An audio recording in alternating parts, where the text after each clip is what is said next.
오늘 본문은 교회 리더에 대해서 말씀하고 있습니다. 자, 만약에요, 오늘 본문 말씀을 가지고 인사청문회를 하는 것처럼 교회 리더의 자격에 대해서 질문을 한다면 어떨까요? 아마 이 기준을 온전히 만족시키는 사람은 별로 없을 겁니다. 하지만 참 다행히도 오늘 본문은 그렇게 인사청문회를 목적으로 주어진 것이 아닙니다. 즉, 리더에 대해서 어떻게든 흠을 찾아내고 실직시키기 위해 주어진 말씀이 아니라는 겁니다. 본문 말씀은 영적 성숙을 가늠하는 기준이 되어서 교회에서 리더를 세울 때에 어떤 것을 중요하게 생각해야 하는지를 가르쳐주고 있습니다. 또한 리더뿐만 아니라 모든 성도들이 성숙한 신자가 되기 위해서 어떤 부분을 더 노력해야 하는지를 구체적으로 알려주는 건데요. 특히 교회의 리더의 삶은 그 교회가 어떠한 교회인지를 보여주는 것이기 때문에 오늘 말씀에 나오는 것들은 사실 하나님께서 모든 성도에게서 원하시는 모습이라고 할 수 있습니다. 정말로 교회는요, 주님을 사랑함으로 주님의 명령에 따라 모이는 곳이거든요. 그래서 주님을 닮아가는 것, 주님이 바로 우리의 목표가 되시는 거죠. 중요한 사실은요, 에베소서 4장 15절 말씀대로 오직 사랑 안에서 참된 것을 하여 범사에 그에게까지 자랄지라. 그는 머리니 곧 그리스도라. 이 말씀대로 내가 주님을 사랑하는 자로서 주님에게까지 자라려고 한다면 비록 나는 교회 리더가 아니다 하더라도 오늘 본문에 대해 나도 예외가 될 수는 없는 거죠. 즉, 주님을 믿는 우리 모두는 주님을 닮으며 성장하고 주님이 기뻐하는 삶을 살기 위해 수고와 훈련이 필요한 겁니다. 본문 1절에 보면 미쁘다 이 말이여 곧 사람이 감독의 직분을 얻으려 함은 선한 일을 사모하는 것이라 함이로다. 바울은 이 말씀을 시작하며 맨 앞에서 미쁘다 이 말이여 하며 주의를 집중시킵니다. 그리고 이 미쁜 말이라고 하는 것은요, 한마디로 신뢰할 수 있는 참된 말이라는 거예요. 선한 일을 사모하는 것이라 해서 사모하다는 자신의 마음을 어떤 것에 두다라는 뜻인데, 결국 감독의 직분을 얻으려는 것은 영적으로 성숙한 자가 되는 것이며 그 마음에 선한 일을 두는 것이다 라는 뜻이에요.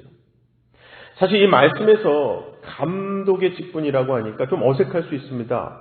이 감독이라는 명칭이 교단에 따라서 다르게 사용될 수 있는데요. 어쨌든 성경의 여러 부분에서 감독과 장로를 구분 없이 함께 사용하곤 합니다. 즉, 감독과 장로는 모두 다 목회자로서 교회를 인도하는 사람, 리더를 말하는 것인데요. 장로는 유대적인 뿌리에서 자연스럽게 나온 표현이고, 감독은 헬라적인 표현으로 도시를 다스리는 관원을 가리킬 때 사용했던 단어. 그래서 자연스럽게 이것이 다 목회자에게 적용해서 사용된 것이죠. 그런데 오늘날에는 감독, 다시 말해서 이 장로의 직분을 오해하는 경우가 참 많습니다. 직분을 두고 어떤 세상적인 가치로 그 잣대로 평가를 하는 것이죠. 그래서 교회에서의 직분을 마치 세상에서 성공한 것인 마냥 어떤 보상이 주어진다고 생각하고 또 직분을 받으면 마치 회사에서 승진하는 것처럼 생각하는 사람들도 있습니다. 그런데 정작 중요한 것은 직분 그 자체보다 그 직분에 맞는 사람이 되는 거 아니겠습니까? 오늘 말씀대로 직분을 얻으려는 것, 그것은 선한 일입니다. 좀 더 정확히 말하자면 직분을 얻으려고 그 직분에 맞는 사람이 되려고 하는 것은 선한 일 맞죠. 그것은 곧 우리가 주님을 닮아가려고 하는 것이고요. 영적으로 성장하려고 노력하는 것이기도 합니다. 자, 그렇다면 도대체 어떠한 모습이 성장한 모습일까요? 어떤 모습이 자격을 갖춘 모습일까요? 본문에 그러한 모습이 나옵니다. 바울은 디모데에게 교회의 리더가 갖추어야 할 자격을 2절부터 7절에서 알려주는데요. 그것을 두 구절씩 묶어서 세 가지 영역으로 우리가 볼 수 있습니다. 첫 번째로 살펴볼 영역은 성품인데 2절과 3절이었죠. 그러므로 감독은 책망할 것이 없으며 한 아내의 남편이 되며 절제하며 신중하며 단정하며 나그네를 대접하기를 가르치기를 잘하며 술을 즐기지 아니하며 구타하지 아니하며 오직 관용하며 다투지 아니하며 돈을 사랑하지 아니하며. 제일 먼저 나오면서 가장 일반적인 것은요, 바로 책망할 것이 없는 것입니다. 이게 물론 죄 없이 완벽하다거나 잘못이 전혀 없다는 말은 아닙니다. 만약에 그렇다면 어느 누구도 감독의 자격을 갖추지 못하겠죠. 사실 이 말은 그래서 한 사람의 성품, 그 성품에 대한 전반적인 평가를 이야기하는 거예요. 그래서 칼빈 같은 경우에는 이것을 망신스러운 일로 훼손되지 않은 상태라고 표현을 했습니다. 이 책망할 것이 없다라고 하는 것은요, 성품을 평가하는 데 있어서 기본적인 기준이 되는 거죠. 사람이 모든 성품에 대해서 물론 완벽할 수는 없지만 책망을 받을 수 있는 성품에 있어서는 안 된다는 거예요. 이게 마치 모든 과목에서 100점을 맞을 수는 없지만 적어도 빵점이 있는 과목이 있어서는 안 되는 것과 같은 거예요. 자, 두 번째로 살펴볼 영역은 가정인데요. 4절, 5절입니다. 자기 집을 잘 다스려 자녀들로 모든 공손함으로 복종하게 하는 자라야 할지며 사람이 자기 집을 다스릴 줄 알지 못하면 어찌 하나님의 교회를 돌보리요. 자, 교회는요, 정말 회사가 아니라 가정입니다. 주님 안에서 한 가족이 된 형제, 자매가 모여있는 공동체가 교회죠. 그래서 사실은 내가 속한 가정보다 더 확장된 대가족이라고 표현할 수 있을 것 같아요. 그래서 성경이 말씀하는 감독의 자격은 그 사람이 이끄는 가정에서 살펴볼 수 있는 겁니다. 왜냐하면 주일에 교회에서 보여주는 모습이 전부가 아니라 그의 가정에서 가족에게 보여주는 모습이 진짜이기 때문입니다. 세 번째로 살펴볼 영역이 교회와 사회인데요. 6절 7절입니다. 새로 입교한 자도 말지니 교만하여져서 마귀를 정죄하는 그 정죄에 빠질까 하며 또한 외인에게서도 선한 증거를 얻은 자라야 할지니 비방과 마귀의 올무에 빠질까 염려하라. 원래 주님을 믿은 지 얼마 되지 않은 사람은요, 직분을 맡기기에는 위험합니다. 교만에 빠지기 쉽기 때문이죠. 그래서 어느 정도 신앙의 연륜이 있어야 하죠. 복음을 깨닫고 복음에 합당한 삶을 사는 것은 하룻밤에 되는 것은 아니기 때문입니다. 영적으로 성숙한 리더가 되려면 정확하게 얼마의 시간이 되어야 한다고 정할 수는 없지만 어쨌든 누구나 훈련되고 다듬어지고 성장할 수 있는 시간이 필요하다는 거예요.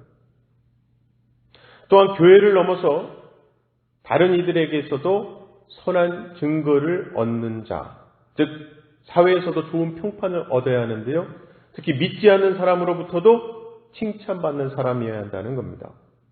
그렇게 교회의 리더는 세상으로부터 좋은 평가를 받는 사람으로서 세상에 다가갈 수 있는 사람이어야 한다는 거죠.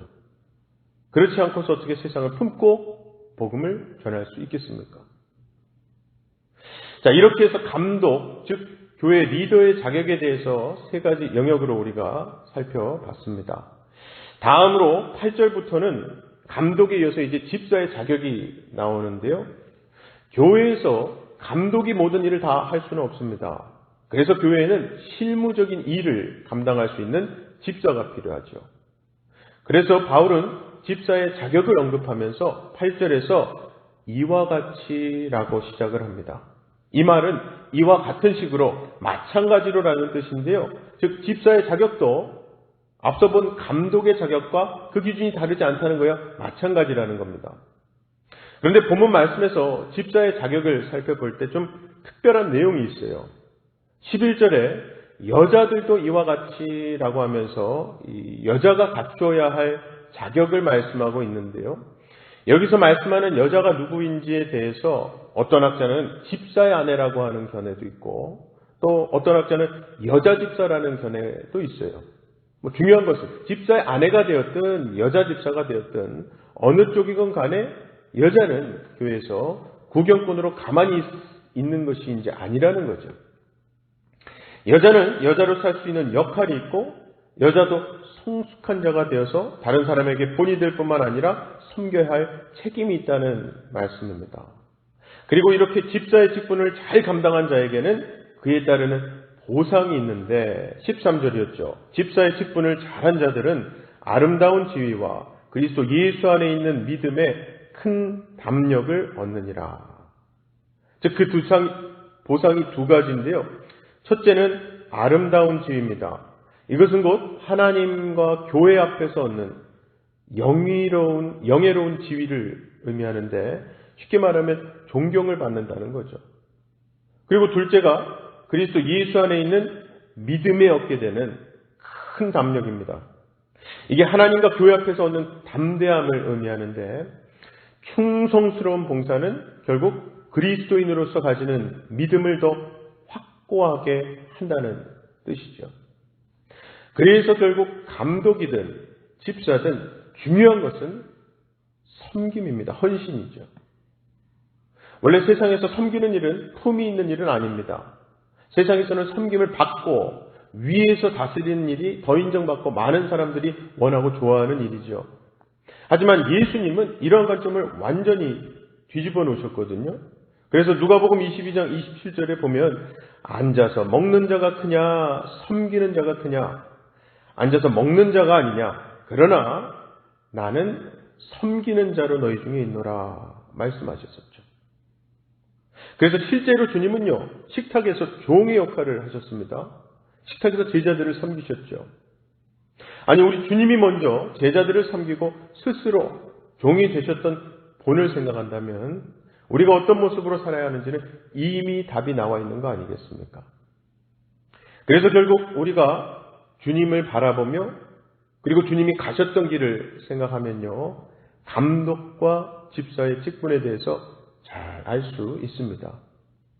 주님은 감독이 되셔서 우리를 돌보시고 집사로서 우리를 섬겨주셨죠. 그러 우리는 주님이 자신을 내어주시고 죽기까지 우리를 섬기셨던 것처럼 우리도 주님을 섬기며 교회를 섬기고 이웃을 섬기는 겁니다. 그렇게 우리가 주님 만날 때까지 주님에게까지 자라가는 것이죠.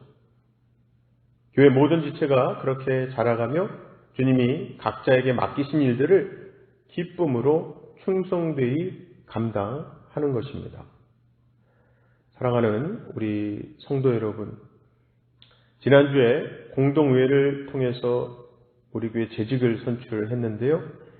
재직자들을 포함해서 우리 모두가 주님 만날 때까지 주님에게까지 자라가며 주님이 각자 맡기신 일들을 기쁨으로 감당하심으로 계속해서 교회를 건강하게 지켜갈 수 있기를 주님의 이름으로 간절히 축원합니다. 시간 다 같이 기도하실 때에 하나님께서 맡겨주신 직분과 사역을 귀한 사명으로 여기고 하나님 주시는 지혜와 능력, 사랑으로 그것을 감당할 수 있게 해달라고 기도하십시다. 두 번째는요, 오늘 저녁에 전교인 찬양 예배가 이곳 본당에서 있습니다. 은혜 넘치는 예배, 하나님이 기뻐 흠양하시는 예배 될 수 있도록 기도 부탁드립니다. 사랑의 아버지 하나님 감사합니다. 오늘도 우리를 불러주셔서 이 기도의 자리를 지키게 하시고 주신 직분 감당할 수 있도록 하나님도 의지하게 해주시니 감사합니다.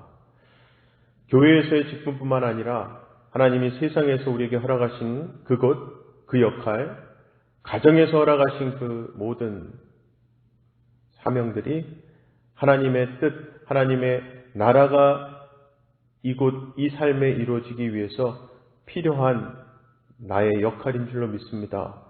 무엇보다 그 역할을 감당하기 위해서 사람의 능력과 노력, 그것보다 더 중요한 하나님의 사랑과 지혜, 능력을 의지하오니 이 시간 성령님을 통해서 우리 안에 내주하고 계신 성령님을 통해서 하나님의 능력과 사랑, 은혜를 부어주시고 우리가 통로의 역할이 되어서 그 사명, 그 역할을 은혜 가운데 잘 감당하게 하여 주시옵소서.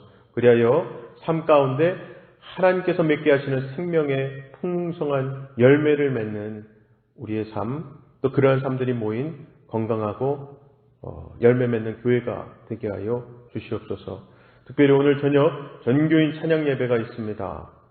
참 오랜만에 전교인이 예배당에 모여 하나님을 찬양할 때에 그 찬양을 기뻐 흠양하여 주시고 찬양을 인도하는 찬양팀이나 예배를 준비하는 예배자와 미디어팀 또 모이시는 모든 예배자들이 하나님 안에서 합력하여 큰 은혜를 받고 하나님께 큰 영광을 돌려드리는 귀한 예배되게 하실 줄 믿사옵고 모든 말씀 예수님 이름으로 기도하옵나이다.